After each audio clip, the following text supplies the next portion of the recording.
kilku dniach opóźnienia i oczekiwania udało się. Afrykański Leaf na afrykańskim lądzie właśnie ma wyjechać z kontenera. Jestem niesamowicie szczęśliwy, że w końcu ruszę w trasę. Nazywam się Arkady Paweł Fiedler.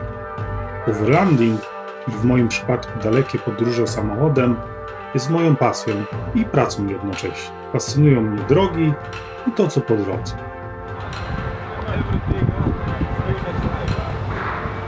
Tym razem spróbuję jako pierwszy człowiek na świecie przemierzyć autem elektrycznym Afrykę z jednego końca na drugi. Pojadę zachodnią stroną kontynentu. Aż do Marrakeszu nie mogę liczyć na żadną ładowarkę przeznaczoną dla samochodu elektrycznego. Po drodze mogę tylko ładować baterie ze zwykłych gniazdek elektrycznych. Planuję jechać w dzień, w nocy ładować auto, jak tylko to możliwe podładowywać w ciągu dnia. Jadę Nissanem Leafem pierwszej generacji z baterią pojemności 30 kWh i zasięgiem około 200 km. Od dzisiaj moje auto nazywam afrykańskim Leafem. W podróży towarzyszy mi Albert Wójtowicz, operator kamery, którego nieczęsto będzie widać, bo chowa się za kamerą.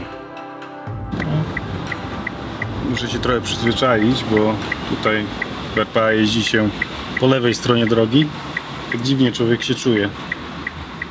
Nie dość, że się przesiada do elektrycznego samochodu, co jest oczywiście pierwsza reakcja jest to zdziwienie, że nagle naduszasz gaz, pedał gazu i samochód jedzie bez żadnego dźwięku i teraz jeszcze druga strona, lewa strona drogi. Ale jedziemy, cieszę się.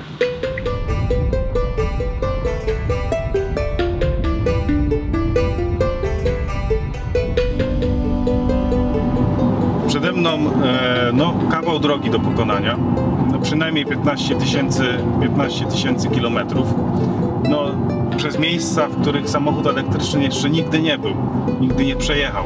Także wyzwanie spore, ale to też taka podróż bardzo pionierska, gdzie jadę przekonać się na własnej skórze, czy da się przejechać samochodem elektrycznym przez kontynent afrykański. Wszystko jest uzależnione od ludzi spotkanych po drodze, bo ci ludzie muszą wskazać mi gniazdko elektryczne, takie gniazdko, z którego będę w stanie naładować ten samochód. No i oczywiście udostępnić mi prąd. Nie zamierzam ludzi oczywiście na ten prąd naciągać i jestem przygotowany, żeby zapłacić za prąd, który zużyję. No ale to wszystko jest uzależnione właśnie od osób spotkanych po drodze. No to jesteśmy. Pierwsze miejsce postoju, 170 km przejechane od Kapsztadu. Na zielono się świeci, to zawsze dobrze. O. Teraz zobaczymy, czy ładowarka w samochodzie zaskoczy.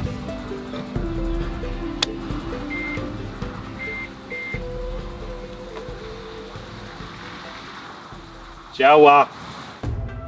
Przejazd przez RPA to trening. Oswojenie się z autem, chcę wpaść w dobry rytm jazdy i ładowań baterii. Przećwiczyć umiejętność jazdy dalej, niż zakłada zasięg podawany przez producentów. Po 4 dniach jazdy, kilkuset kilometrach drogi i kilku ładowaniach baterii docieram pod granicę z Namibią, kraju wielkich przestrzeni i odległości. Przede mną i afrykańskim Leafem poważne wyzwanie.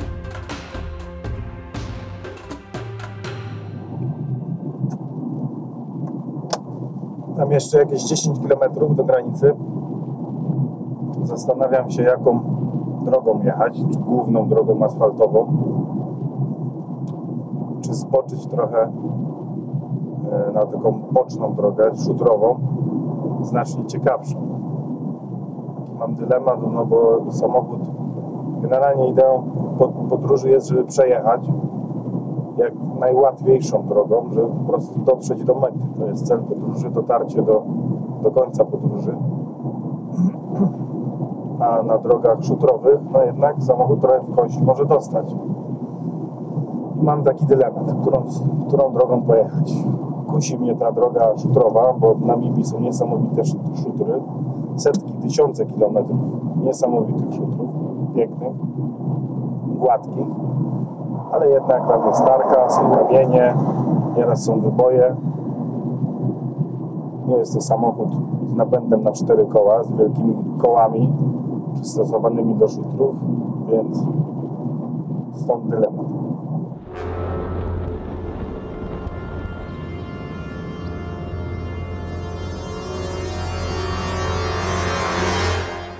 What type of Nissan vehicle is this? It's Nissan Leaf. Nissan Leaf. Yes. Electronic one. Electric, yeah. Can you maybe show me the engine? Yeah, yeah. Hold on.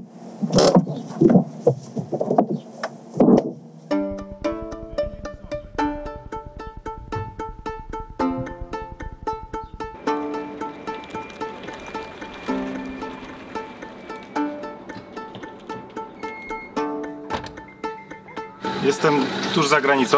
Pierwszy postój tutaj w restauracji Wimpy i doładowanie baterii. Pierwszy w Namibii, tam jest gniazdko. Pozwolono mi z niego skorzystać i spróbuję naładować, uzupełnić trochę baterię.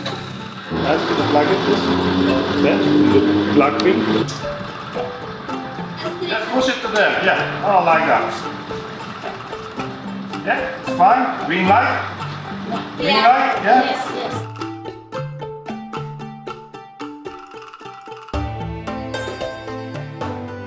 Wybieram ciekawszą, ale trudniejszą drogę szutrową. Dosłownie ocieram się o pustynię Namib, najstarszą pustynię na świecie, która będzie mi towarzyszyć przez wiele kilometrów. Droga prowadzi w stronę największego kanionu Afryki, Fish River Canyon i ośrodka Ais, znanego z gorących źródeł. Liczę na dobre gniazdko elektryczne i dużo prądu.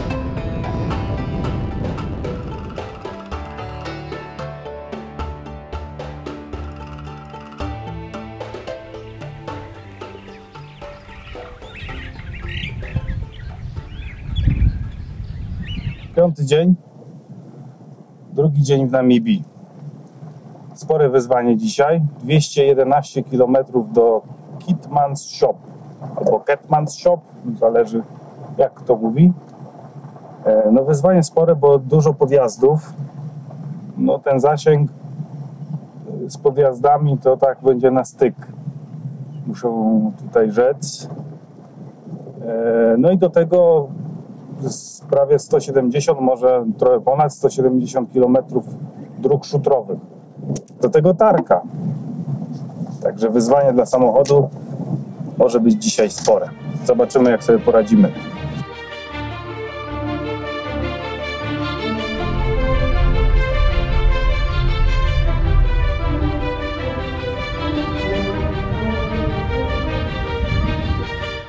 Straciłem 12% na 15 km jazdy.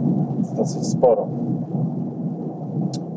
Także do celu na pewno nie dojadę na tym naładowaniu do Keetmans Shop, więc będę musiał po drodze gdzieś na tym pustkowiu samochód doładować. Jestem ciekaw, jak to będzie. Nie chciałbym, żeby tutaj już na początku podróży szukać pomocy.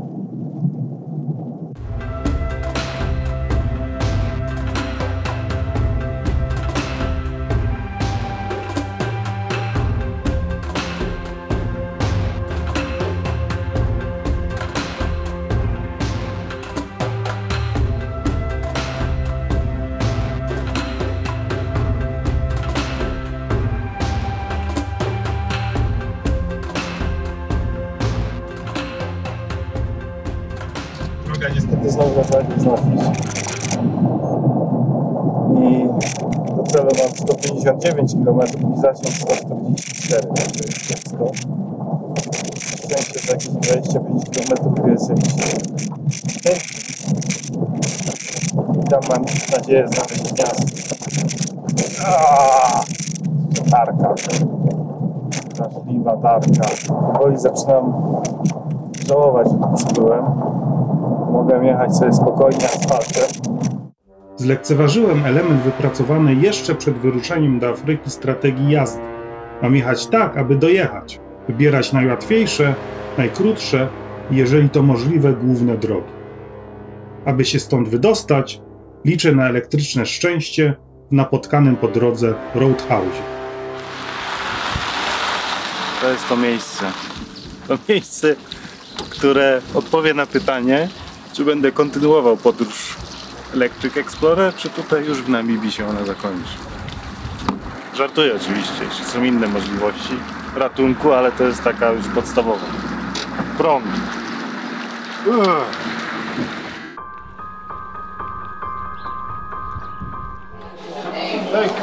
could be even socket like that. See the socket there?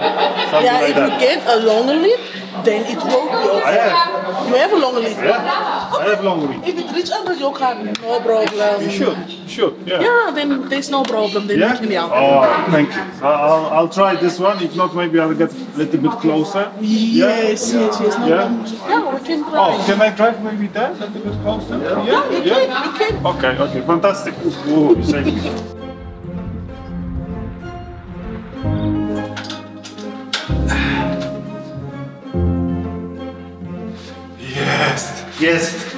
Jest sztrum, jakby powiedział pewien człowiek. Kurczę, teraz musimy tu ładować, żeby wydostać się z tych terenów. Dobra.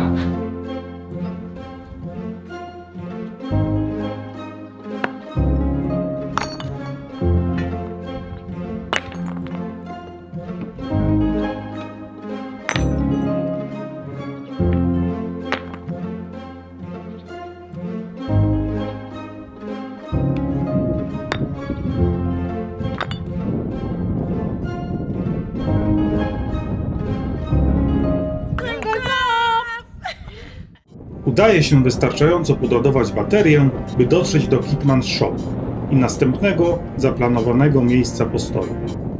Tym razem mam szczęście. Dalej będę już tylko trzymał się z góry założonej strategii. A spać.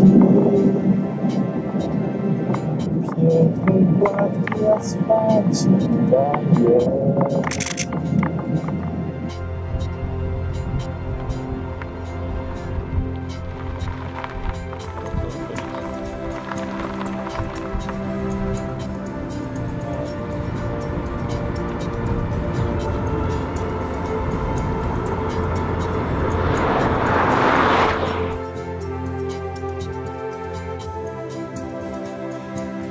Ostatnie 2 dni to jest walka o przetrwanie. Nie przetrwanie samochodu, tylko moje. Niesamowicie monotonna droga. Ogromnie długie, proste, ciągnące się przez wiele kilometrów. Mocno się wysilając w drodze przez namibijski burz, daje radę osiągnąć z małą rezerwą prądu nawet 250 km na jednym naładowaniu baterii. Daje to szansę na pojechanie jeszcze dalej. Kurczę, jestem tuż przed zwrotnikiem Koziorożca. Następny krok milowy. 1000 km pokonane. 1400. Kurczę, zwrotnik Koziorożca, coś niesamowitego.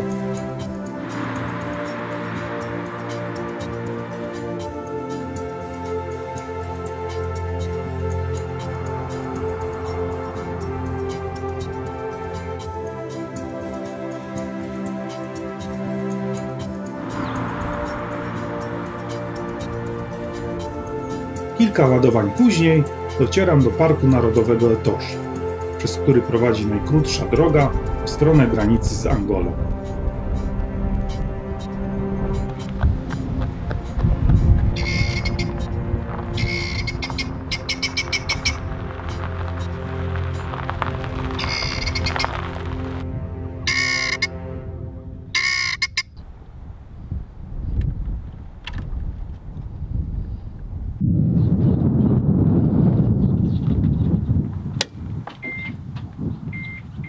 Super, pięknie działa.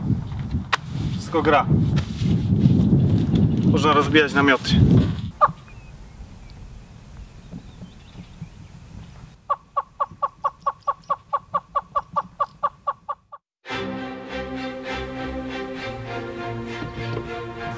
Zaczynamy od safari. Fotograficznego safari w parku Etosha. Pierwsze tego typu safari elektrycznym samochodem.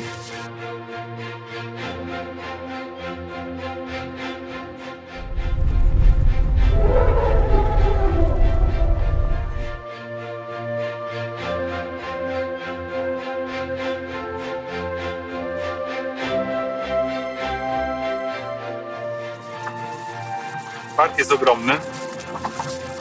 Dzisiaj będziemy jechać ponad 130 km, jak nie więcej, do następnego miejsca kempingu i postoju.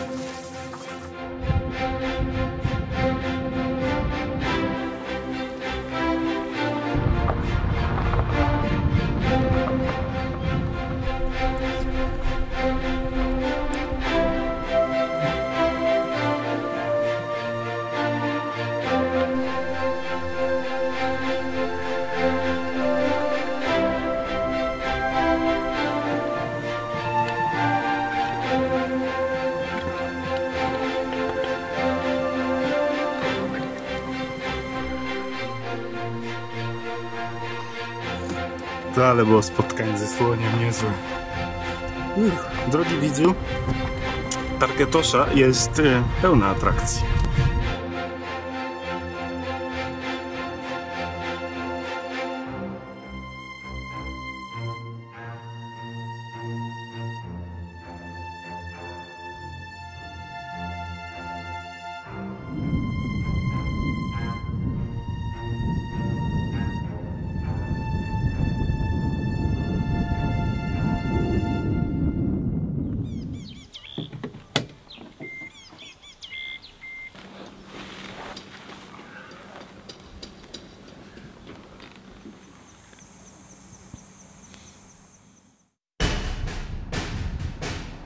Ostatnia 200-kilometrowa prosta do Angoli. Nocleg i ładowanie planuję pod granicą, po stronie namibijskiej, po Chikangu. Granica na horyzoncie. 1000, prawie 800 km przez Namibię za nami. Nowe wyzwanie. Niewiadoma wielka. Co tam nas będzie czekać w tej Angolii, nie wiem. Jakie będą gniazdka, jaki prąd, czy będzie prąd. Spory dystans do pokonania, prawie 2000 km przez Angolę. Witam w Angolii, historyczny moment. Ledwo tu wjechaliśmy, co prawda.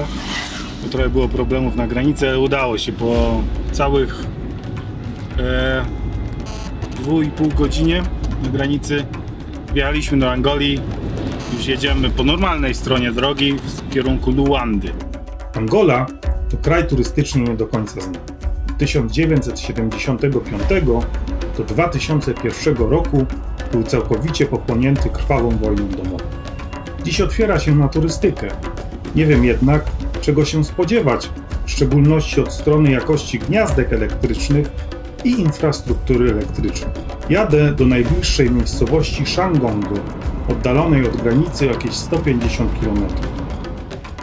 Shangongo, mieścina, gdzie muszę znaleźć gniazdko. Czy będzie gdzieś jakieś miejsce na nocleg z gniazdkiem? W miasteczku muszę naładować auto do pełna, by następnego dnia mieć szansę pokonać 280-kilometrową trasę przez burz do kolejnego źródła prądu. Pierwszy dzień w Angolii. Pierwsze problemy. Najpierw znalezienie miejsca, gdzie można się podłączyć. To jest niby to miejsce, hotel. Później trzeba było się tu dostać, bo trudno było wyjaśnić pani obsługującej, że no, trzeba podłączyć samochód.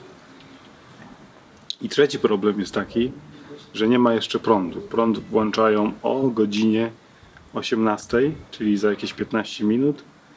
I niby działa do godziny 6 rano. Także jestem w stanie naładować samochód, bo mam połowę baterii. Ale czy będzie działać? Tego nie wiem. I czwarty problem jest to gniazdko. Gniazdko jest bez uziemnienia, takiego starego typu.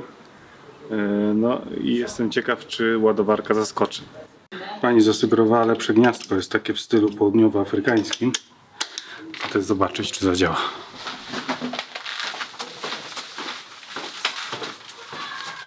I got the extension. No worries.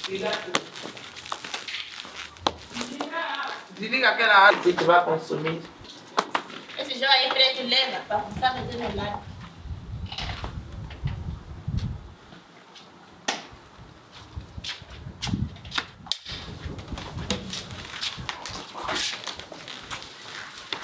Okay, tutaj na zewnątrz gniazdko nie działa, tylko w środku jest. Miła pani mi pozwoliła się wziąć i zobaczymy. Mam nadzieję, że nie odepnie gdzieś w nocy. Po drodze przez burz za Shangongo nie będzie gdzie podładować baterii.